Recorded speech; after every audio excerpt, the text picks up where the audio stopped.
Hey guys, this will be video 7 for the how to restore a vintage Gibson Les Paul, and as I jokingly say, probably a modern one as well. This guitar is finished and has been finished for about a week, and I have been playing it with a smile on my face the whole time, and I'm going to be shipping it tomorrow morning. But long story short, I'm going to spend a little bit of time talking about the general specs for you guys that are just tripping up on this series, and talking about the rarity of this guitar, but also how it's amazing how even though these two guitars, both of these necks came from the exact same. It's called a billet, a large square or rectangular board that you would cut material out of. It's called a billet. So both of these necks came out of the same billet, but both of these guitars sound completely differently. It's amazing, so cool.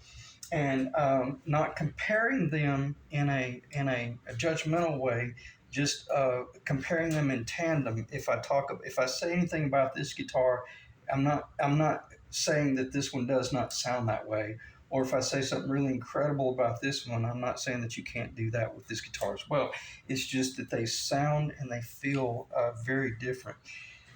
And that's kind of why I wanted to do this video in tandem, these two on the table, because this guitar started materializing, and I realized that Jerome told me, he's a pretty big guy, he wants to build a bigger guitar, because he was asking me what was my opinion of doing a 1 3/4 inch wide nut, and I let him know. I was like, once I found out, he was a big guy, I was like, absolutely, man, I'll do anything you want.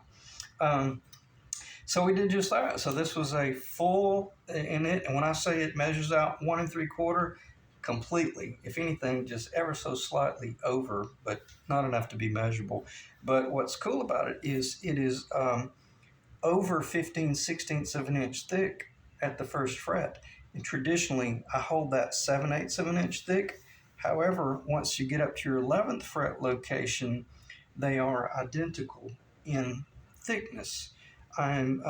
Basically, this one is just ever so slightly over 1 inch, barely measurable. It's not even 1 1/32, but it is slightly over 1 inch, and that one is exactly 1 inch at the 11th fret. And the width here on this neck compared to this one is going to be automatically just a little bit wider, because you have the wider nut, therefore the wider trapezoidal path that I always talk about, PATH. If it's a 2 inch wide nut, down here, well, this thing's going to feel super wide all the way up the guitar. And it being a 1 3/4, it's amazing. And this one's at the nut location. That guitar is 1 in 23/32. And you might think, well, that's only a 1/32 of an inch, but you can feel it only because this one is thicker. This is more of like a 58. This is more like a 1958 profile, the thicker, and it's a little bit more round up here. But once you get up to this location here on both guitars, especially as far as thicknesses go, as far as like gripping and chordal work, they feel virtually identical. And they feel like a vintage Les Paul. And I'll do a little bit of strumming later on, because they're both off the charts. They sound really incredible. This one, as soon as I strung it up the first time, about closer to 2 weeks ago, I strung it up initially with the original strings that he sent on the guitar that were on the 25.5 inch scale. And I wasn't too worried about it, because I just wanted to get a feel for straight lines and trapezoidal paths and stuff like that. But as soon as I put those strings on it, this guitar was just immediately, that was even before I had the frets polished or leveled or any of that jazz. Excuse me. It was just like liquid smooth. It was real creamy and just a real smooth. To me, immediately invited me to just play more jazzy stuff. But nonetheless, it was just amazing. And again, it wasn't long before I was able to do the ZZ Top type stuff.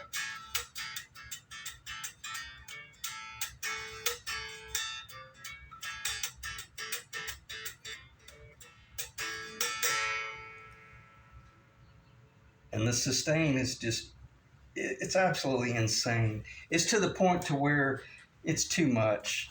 No one would ever play and let a chord or a note sustain that long unless it's the end of a song, for Supertramp or something like that, where it just goes on and on and on.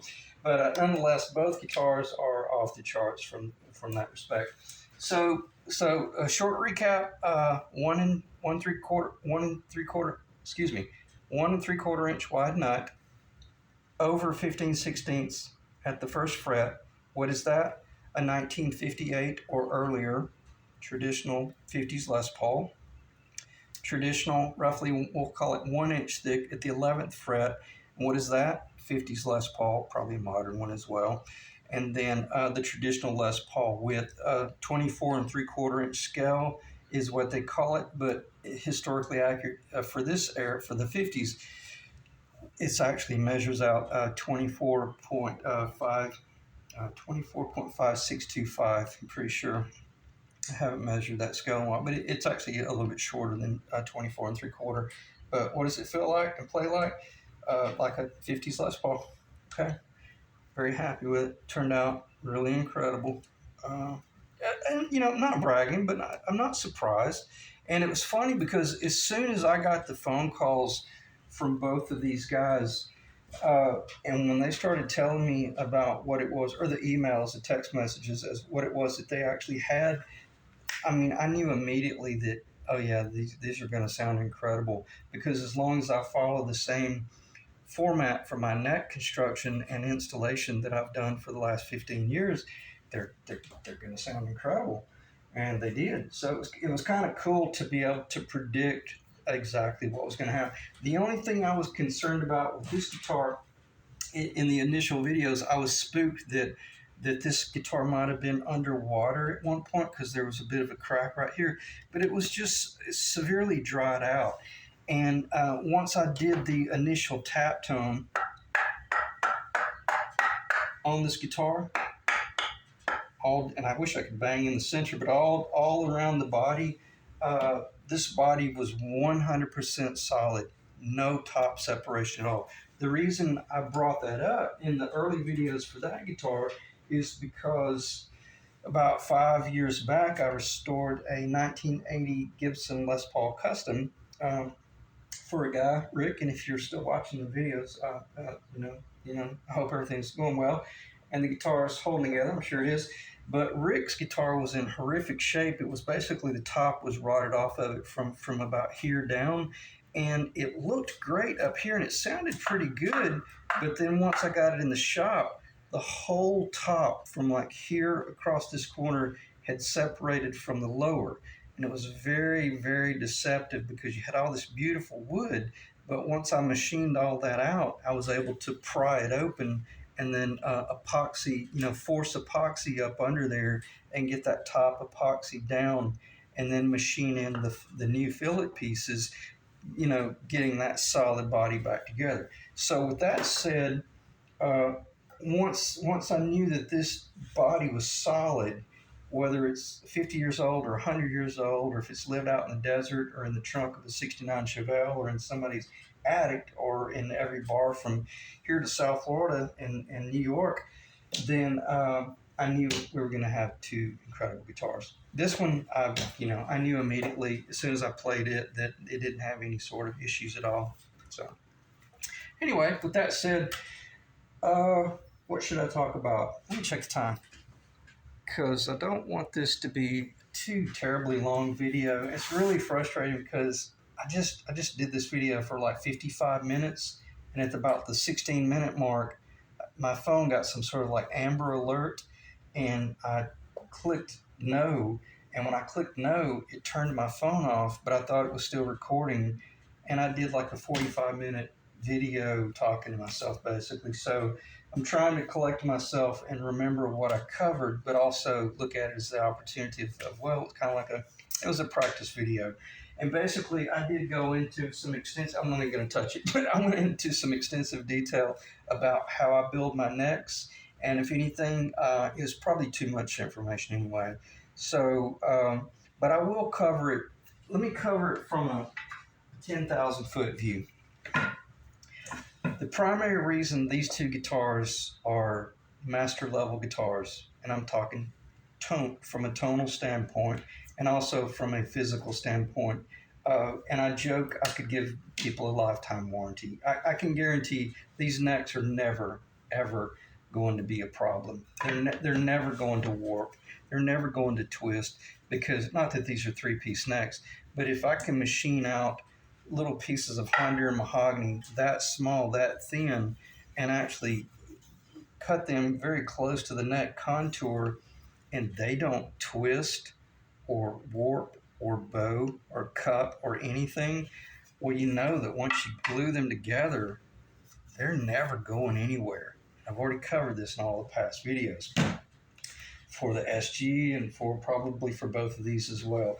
But probably not too much in these two videos because right out of the gate, both clients were like, no, we definitely want to go with the really beautiful flamed Honduran mahogany. So I probably didn't spend too much time talking about that. But even with the one piece, when I machined out these lowers, I went ahead and radiused the backs of the necks about 95% finished. If anything, probably 97% finished. They were almost finished necks before they even had the fretboards glued down. And they were staying 100% perfectly true and stable on all planes. So if they'll stay that way in a climate controlled shop, and typically I'm having to wear a sweatshirt because it's so cold, and it is freezing cold right now. The AC's running right now. It's probably like 70 degrees in here, if not 69. It's freezing cold. But if you keep your shop really well, a climate controlled shop, then you'll be fine. You can ship these guitars anywhere in the world, and I have. So with that said, I do know that both of these guitars will be master level guitars from a tonal standpoint and a functional standpoint or a lifelong enduring standpoint.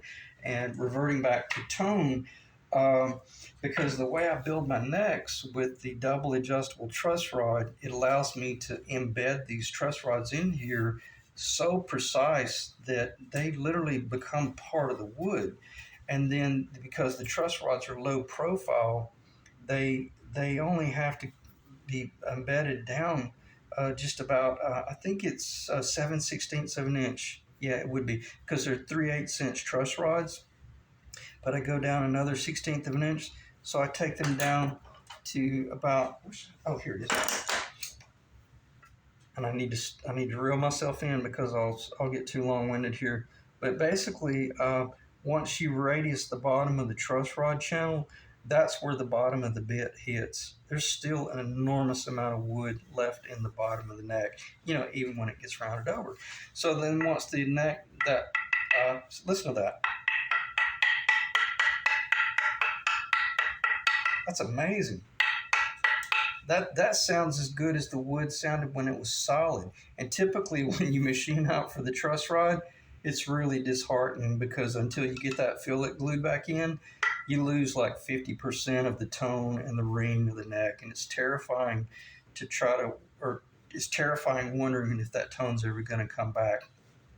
And it does. It comes back to about 85%. But that would never sound as good as if you could just do them without a truss rod. But that's too risky. None of us want to do that, especially with a steel string guitar. So with that said, the way I design and build the necks and install the truss rods, the double adjustable truss rods, it assures that you're going to have, incredible structural integrity as well as you just heard the tap tones. And then once the bell cover goes down, what does it matter? It doesn't. You can't, no one would ever know that it basically was a sleeper neck and had that phenomenal, truss rod system in it. And what's really cool, when I first set up the guitar, both of these, I'm not going to spend too much time talking about this other than if I can find a Allen head wrench. This is pretty important. Let me pause. Okay, it was right in front of me. Okay, when I set up my when I set up my necks, see, that's neutral. That's basically neutral right there. And the cool thing about this is, oh, wow, where's my straight edge? Oh, that's weird. My straight edge is missing. I must have used it on something else. So anyway, we'll just use this real cheap little piece of aluminum here. But when you've got your neck lower here, you know, you're making certain that that's staying nice and true and perfectly flat. And see, that the truss rod is under no tension in order to hold it true. So the fact that it's not under any stress right now just guarantees that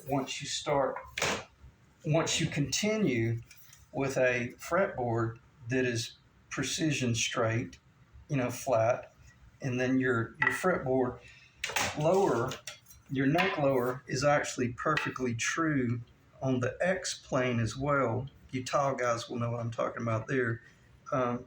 If your neck plane is true on that X, then you're guaranteed a neck that once you glue it down, even if you had a fretboard like this that had the frets in and they were clean, I literally could glue this fretboard to that lower, and that would be a finished guitar. All I would have to do is polish that with some steel wool, and maybe just a little bit of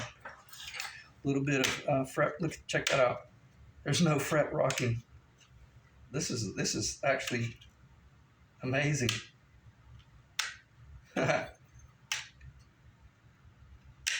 There's no fret rocking, and it's not even glued down. So you see my point. If you have exceptional components, then once you glue them together, you're really close to the finish line. Okay. So that was pretty cool, and that was not trick camera work. I wasn't planning on talking about that. But when I do build my guitars initially, and I do the initial setup, I make certain that I have a little bit of forward relief, because I want to force a little bit of forward relief into it.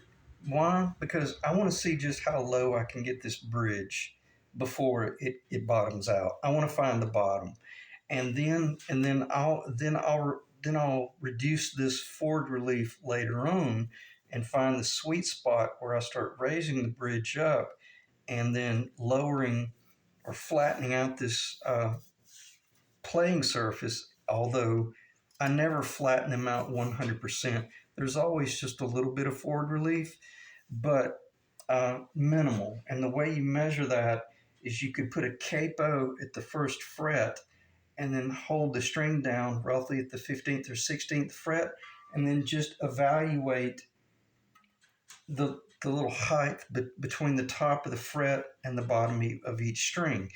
And you don't want them to be touching.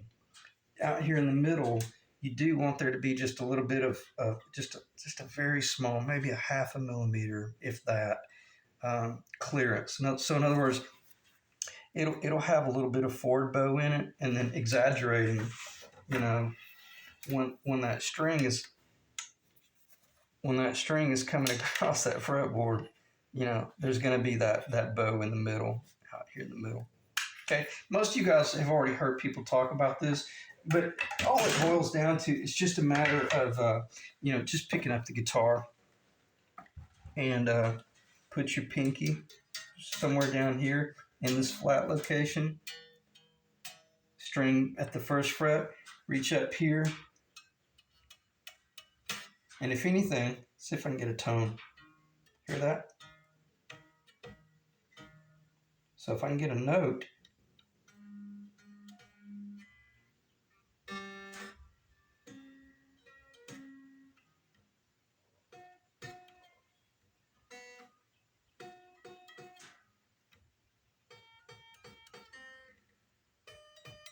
okay, so right now I've got a little bit too much forward relief in this guitar intentionally because I have not done the final setup, because letting this guitar kind of settle in over the last week and a half, I was holding forward relief so that I could determine just how much the strings were going to pull, and then I'll start backing up. No, I may be wrong. I may have already backed up a little bit. Yeah, no, I haven't. See where I just hit neutral? See, I was holding a little bit of forward relief. So I just hit the neutral position right there. And now it's going to be time to see if I can get lucky and hit that spot. Wow, I got lucky. I think I did. Okay, so I just put just a little bit of back relief, not much, but and it'll be immediate. Yeah, I feel it. Still feels great.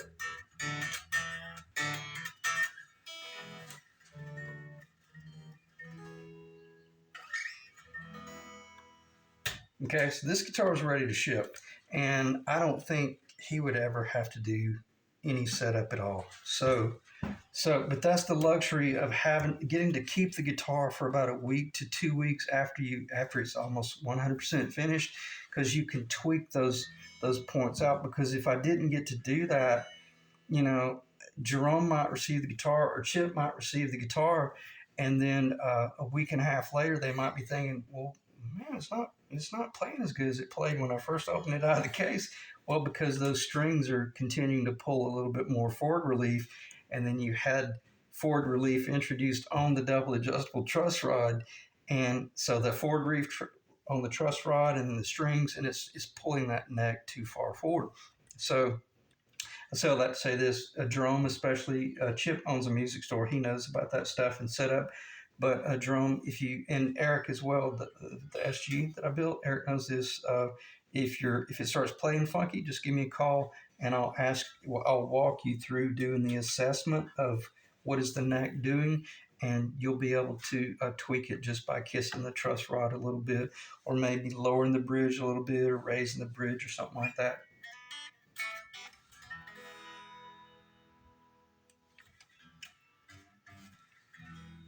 This guitar is amazing. It's amazing. Not that one's not, but this one really blew me away as soon as I strung it up. I think I mentioned in the first video that got erased. Yeah, I did. When I first strung it up about 2 weeks ago, I was using the old original strings, which were kind of aged. It was very warm. It was just like liquid. Had a real liquid, creamy, warm sound. It's just really beautiful, and just was instant jazz. Just invited you to play real jazzy chordal stuff. But yeah, again, it's a Les Paul, man, with a Honduran mahogany body and a maple cap. With P90s, especially, you dig into it, it's a tone monster, and it's a sustain monster. My God, it's amazing. It sustains about probably 10% more than this one, and this one is off the charts as well. So it's not that this one's normal and that one's lacking. That's not what I mean at all. And I clarified that in the video that got erased. But I just want to make certain that if I'm saying something really good about this guitar, it's not that it outperformed this one. They're just two totally different guitars. And that's where I'm trying to go with this. And that's why I have both of them on the table at the same time, because let's do just that. Let's do a little bit of tone sampling. And let me just make certain I clarify that, and I'm embarrassed. I don't even know if I talked about this in this video, because I know I spent so much time talking about it in the video that got erased. It's just the way I build my necks with the double adjustable truss rod, the embedding, the fillet there, the epoxy work, letting it dry, making certain it's true. I did. I'm pretty sure I talked about this. And then when the fretboard gets glued down, perfectly true surface, you guaranteed an exceptional neck. So let me get this off the table, and I'll try not to rush this, because yeah, it's weird because it's only 22 minutes. It feels like I've been talking for an hour and a half, and I'm gonna try to rush the video, but don't mean any ill will. But let's do some strumming test between this guitar and see if it will pick up on the camera. And I'll try to play the exact same thing on both guitars. This one, I do have the intonation set with the polytune. I wasn't able to set the intonation on that one with the polytune because it doesn't have pickups in it, but I got the intonation set on this one perfect, and then I was able to, and when you're setting your intonation, you're not just going from E to E. You can go from, this C here to this C here, or this D here to that D there and check it on the Polytune. Now keep in mind, no fretboard is perfect. And don't let that drive you crazy how, oh my gosh, I've got 90% of it under control, but then all of a sudden this high C or D sharp is flat. That's just the scale, and there's no way around that. But all you can do is just get it close, and you'll hear it.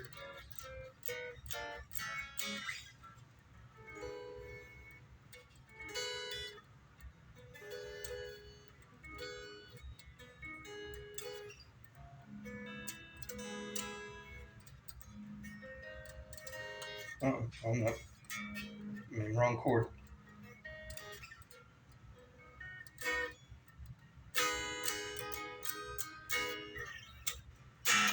Okay, so let's do some strumming.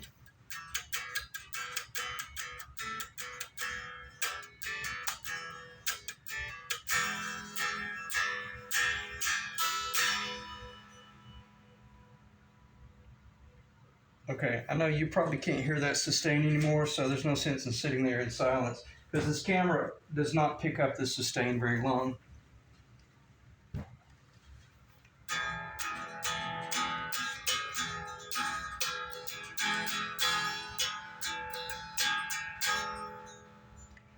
Now keep in mind, this guitar has been strung up for about 3 weeks. This one's only been strung up for about a week and a half.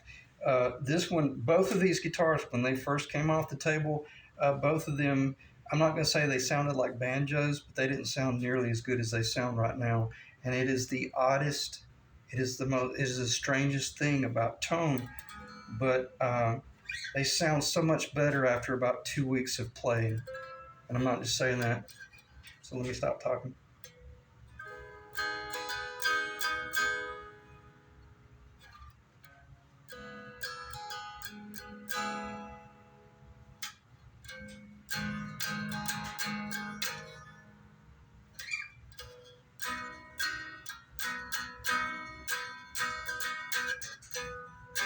Uh-oh.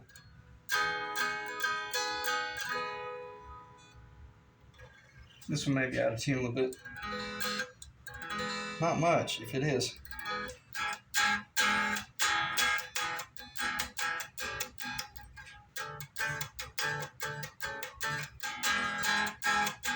Now it's fretting out pretty bad because I'm playing it like an acoustic to try to get you to be able to hear the two differences. This one has a much more raw, woody sound.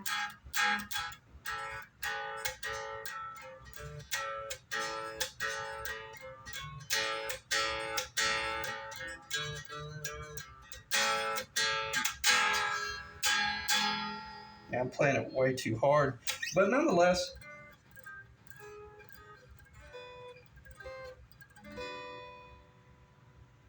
They both sound incredible.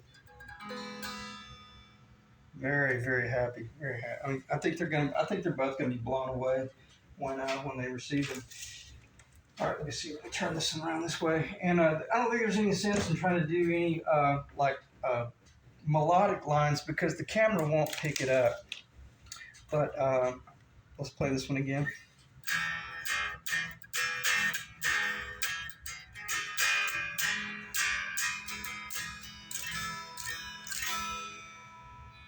Plus, these strings are about 2 days old. Those strings are about 2 weeks old, 3 weeks old. They're a little bit warmer.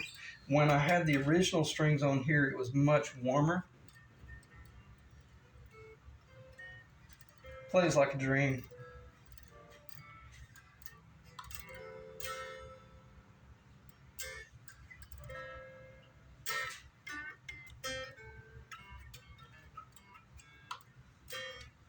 Anyway, I'll get lost in it if I'm not careful.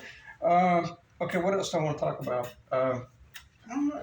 I kind of think that's probably it. Other than just, I want to make certain that I covered the specs.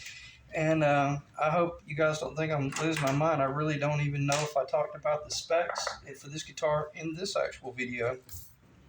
Because of that last video that got erased was like the third try for both for the videos, meaning video 7. So now I'm on like video 4 or 5. It's like I don't even know what the hell I talked about 3 minutes ago, other than I'm pretty sure I talked about I know I talked about the three-piece mahogany versus the one-piece, how it really had no bearing. So anyway, with that said, I'll just do a quick recap, probably just do a short video. Uh, this one is, 15/16. I did. This is more like the 58 profile. It's a little bit fatter, rounder up here. Both of them have a 12-inch radius fretboard. Both have Jescar frets. I think it's a 47104 is the fret I always use. They're just, and it's funny. I mic'd these frets here. They're basically identical to what Gibson was using in the 80s on this. This was a Les Paul custom fretboard that I bought off of eBay. This would have been a circa 80s based on the way the binding is done. It might be a 70s.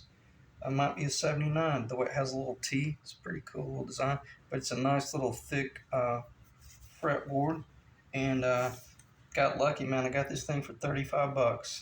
Blew me away. I couldn't believe it. And it had a real, let's see how, yeah, had a real nasty warp. It was warped up probably about this much. And I steamed it and clamped it atop a flat surface. Actually, this jig here that I used to do my, see, there's somebody's fretboard. This would be Jerome's. No, this may be, yeah, this is Jerome's remnant fretboard. The nut location and the end of the fretboard.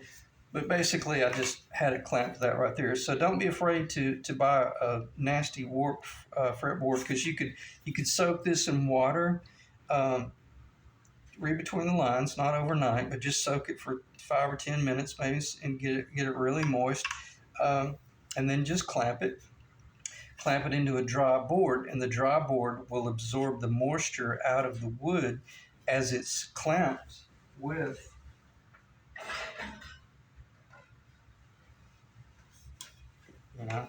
a truing caul. Okay, and then I'll let this happen over the course of about a week and a half, and then do it the first night, come back the next day, take the clamps out, and it'll bow back up. But if it were originally up to about this height, it'll now be about right here. Do it again, and then just keep doing that about 5 or 6 times, and then eventually it will go back to where it was when they glued it down at the factory as a perfectly true flat board. Okay, so there's an enormous amount of work right there, and that pearl alone, it would be worth $50 to $70. And then I got the ebony and the, I'll be removing this binding and the frets probably because I don't like the nibs. I hate that. I've never done the fret nibs. To me that's very amateurish, and I have no idea. I don't understand why Gibson does that, if they still do. But that's very amateurish. So do not do fret nibs, because everything's fine right up to the point to where you get some separation. And if you hear that clicking, that's my thumbnail catching on the nib. So if your thumbnail will catch, so will the high E string. The low E might not be that big of a deal. So stay away from fret nibs. All right, let me talk about what I should talk about. I'm looking at this guitar that's on the floor. I'm not going to waste any time talking about that. But with this one here, I primarily just wanted to show you this guitar before I shipped it, because it's going to be going in the case tonight. I'm putting in the box. I mean, it'll be boxed up tonight, so I won't be able to talk about it anymore. And I just wanted to talk about the importance of using the double adjustable truss rod in your neck construction, because as I clarified in recapping, when I first came out of the gate, both guitars had forward relief built into it with the truss rod branch. I know I'm repeating myself, but then after playing it for a day or two, then I was able to start backing off a little bit, and then maybe I went too much, and then I put the forward relief back in, played it some more, and then this fretboard, I was continually oiling it, trying to get the fretboard darker, because it wasn't, that's the only drawback that I was struggling with, getting this fretboard as dark as I wanted it. I wish I could have gotten it a little bit darker, but it's beautiful. The problem is when you're working with quarter sawn wood, especially like rosewood, well, sometimes that quarter sawn will create some beautiful chatoyancy, and that's all fine and dandy, but excuse me, chatoyancy will also create the supermodel blonde. Whereas traditionally your Honduran is very brownish red, but once the chatoyancy kicks in, she's like a strawberry red. That's supermodel blonde, man. And you can't get, in other words, you can't get that to darken up, even unless you create an artificial finish, and then it looks like crap. So with this fretboard, I think what's going to happen is just keep it oiled with some lemon oil, Jerome, and if you wanted to, you could use some dark walnut Danish oil, but don't leave it on very long. And keep in mind, I say that cautiously. If you've never worked with that type of stuff, don't do that. Just use the lemon oil or some sort of guitar fretboard oil conditioner or something like that. I don't like waxes, but I think if just playing it over a week or two, it'll probably darken up. Because I know this is the same board material from. Yeah, I guess I will show this guitar.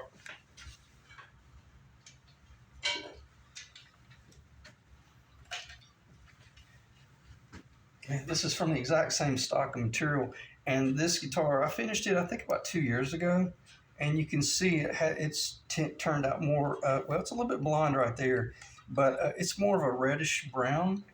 But it was saturated for about a week and a half to 2 weeks with I never can. Gosh, I always have to look at the actual. I think it's called English, not English, Danish oil. Even from like your big box, like your Watco Danish oil. That's what I saturate these fretboards with, and it's just a beautiful. Looks like Brazilian. And this was I play this guitar, of course, every day, every night. So it's never goes in the case. It's laying on the couch. It's getting a suntan during the day. The sun coming through my windows. I don't have insulated glass windows in my house. I have a very old house, so all my windows are it's the natural sunlight coming in. So be careful with that. That'll get you in trouble. But it's actually darkened this wood a little bit. So I say that to say this: these two fretboards are from the same stock of lumber that I've had for a very long time, but that one's a little bit lighter than I was hoping it would be.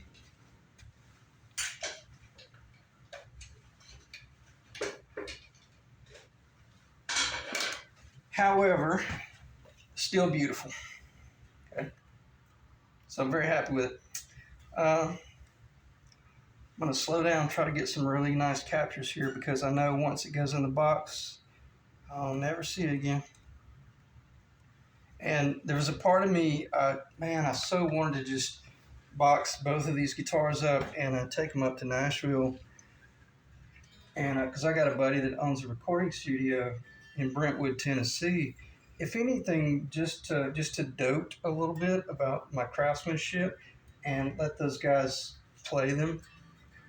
But I don't really have time, and I really want to get them. I really want to get them in the case and ship because I'm about a month behind on both of these guitars. Both of these guitars should have shipped about a month ago, so I appreciate their patience. And but I think it was worth it. It was for a worthy cause.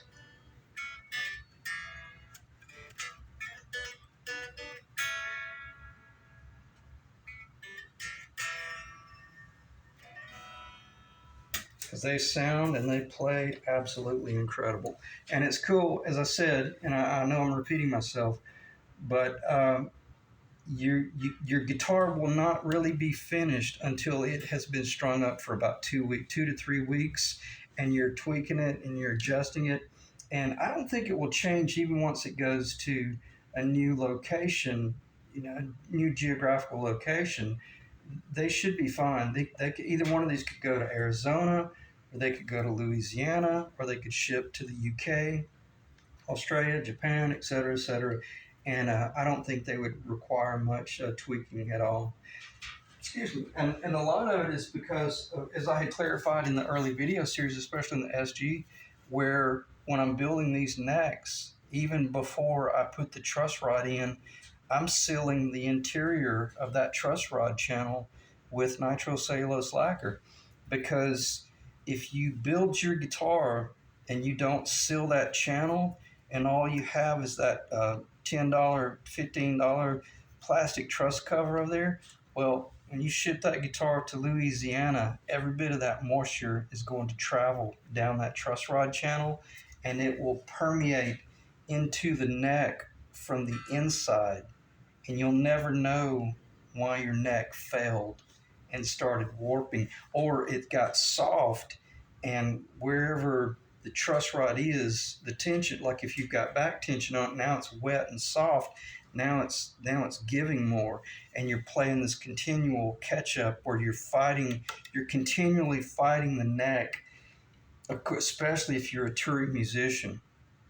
In 1 week you're in Europe, and the next week you're back in the States, and you're in Arizona or Texas, and it's hot as hell and dry, and your neck is going crazy. I've heard Zach Childs talk about being in Italy in the summer with an old, with an old, like late 50s or early 60s Telecaster with a maple, one-piece maple neck, and he was like, it was a nightmare. That thing was like it was strung out on cocaine, because one day it would be forward, one day it would be back, and you never knew what you woke up with, or what you were going to wake up with that guitar. So anyway, let me check some. 41 minutes of rambling. So I appreciate you guys dropping in. I appreciate you watching the series. I apologize for not being able to do any like true hardcore table saw work on camera, especially with these two guitars. But in like video 3 or 4, it kind of kicked in, and I realized how critical it was to finish all 3 of these guitars, one of them being a vintage 1969 SG custom conversion, and then a 50, what would this be? This would be like a 57, 58 conversion, and this almost turned into a conversion, but nonetheless, this being a late 60s, I knew that I didn't have any room for error, and so I apologize if I didn't show enough, but if you are interested in any of those specific details, I got a ton of video series from 2, 3, 4, 5 years back where I start out with, blocks of wood, and turn it into a guitar and hold your hand through the whole process. So going once, going twice, I'm gonna look around a bit. Oh, the only thing with this guitar, Jerome, if you're not asleep, I've been playing it I've been running the Shaler strap locks on it just for protection standpoint. Obviously those are mine, but I will be installing your traditional vintage locks on here, as well as returning any. And there's your vintage truss cover screws. Your vintage truss cover will be going on it, and that's actually the nut for the old, and that's the original nut. If you want it, I can send that stuff back as well. But nonetheless, I will be installing these vintage buttons, but they look different. One looks a little bit different than the other. So I say that to say this: it's your guitar, you run whatever you want, but I've never dropped a guitar that has the locking tuners on it. And anyway, I'll leave it at that.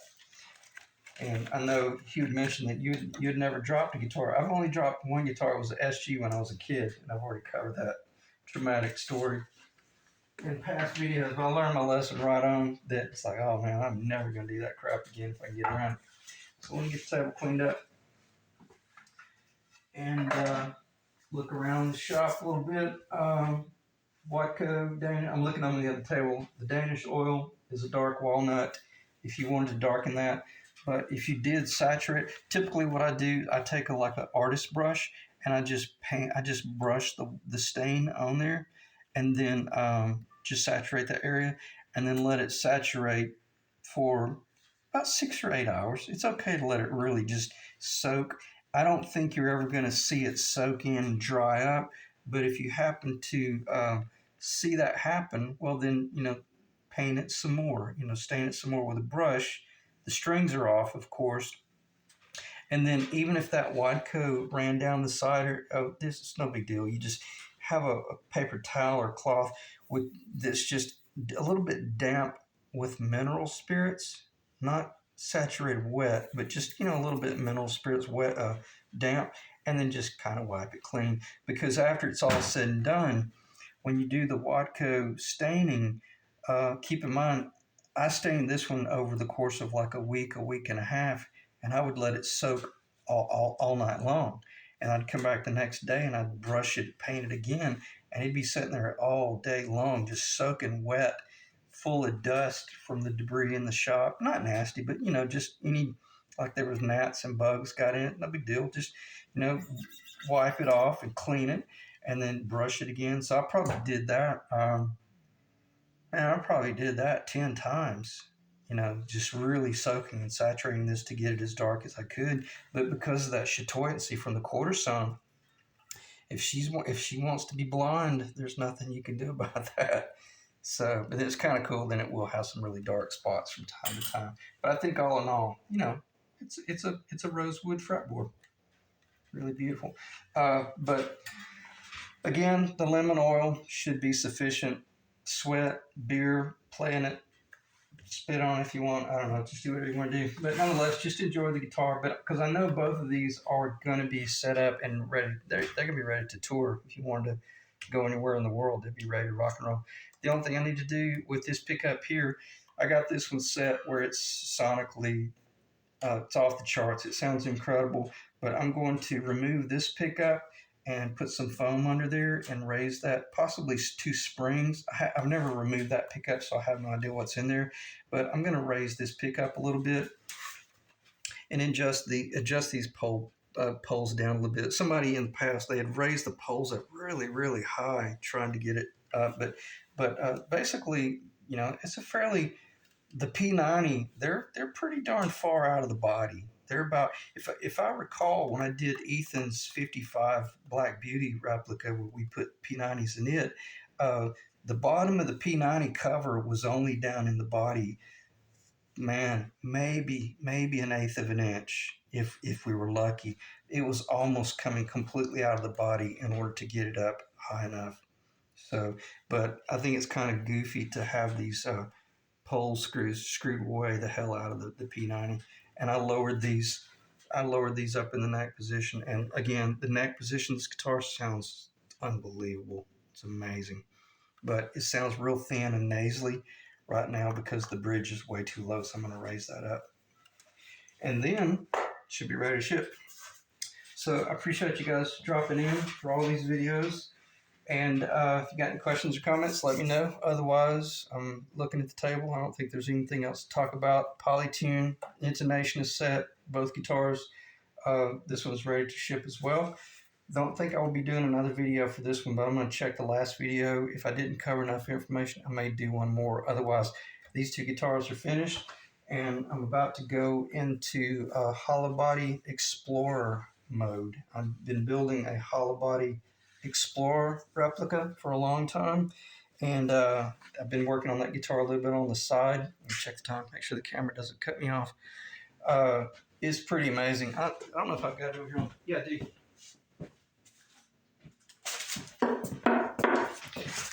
Right now, this is a I think it's a 2 inch, if not a 2 1/4 inch limbo. I've been working on this guitar for a long time, so if you're interested, check out the how to build a hollow body Explorer. The neck is pretty much finished. I have no idea where the neck is. I think the neck's upstairs. So it's around here somewhere. But nonetheless, the neck lower is pretty much finished. It's already fit to the body. I started out with just like a vintage Goldtop to start with, but this will be the next series that I fire back up. But I think I've already got 4 videos of how to build a hollow body Explorer replica, probably per vintage specs or something like that. But there's a possibility I'm going to be putting a Bigsby on this guitar. Don't know. And also, one of my past clients has shown some interest in this guitar. I don't know if I want to sell this one just because it's my prototype, but And also you can see in here, this one has incredible bracing, like parallel. See, this is built like a jazz guitar. It has parallel braces, but it's hollow. It's kind of like a 335 hybrid, hollow body Gretsch kind of thing going on there. But this guitar is going to sound pretty incredible, and it's along the same lines of a Flying V that Chad bought from me as well, hollow body, and he loved that guitar. And anyway, maybe we can talk Chad into letting us build him a hollow body Explorer per 50s specs. However, the thicker body. See, that's substantial. I think it's two and a quarter. I think that's funny. You build enough guitars, you forget. I have no idea what this thing is. I know your traditional Explorer is only like 1 and 5, 1.5. Maybe 2. Oh, it's not. It's 2.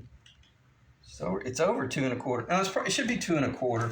I'm probably picking up some paper. So that's pretty cool, man. And it's amazing. Even the neck, I've got the real tall. The heel will be going all the way down to the bottom. So when you look at it from the back, you'll see the vintage white. This is actually blonde,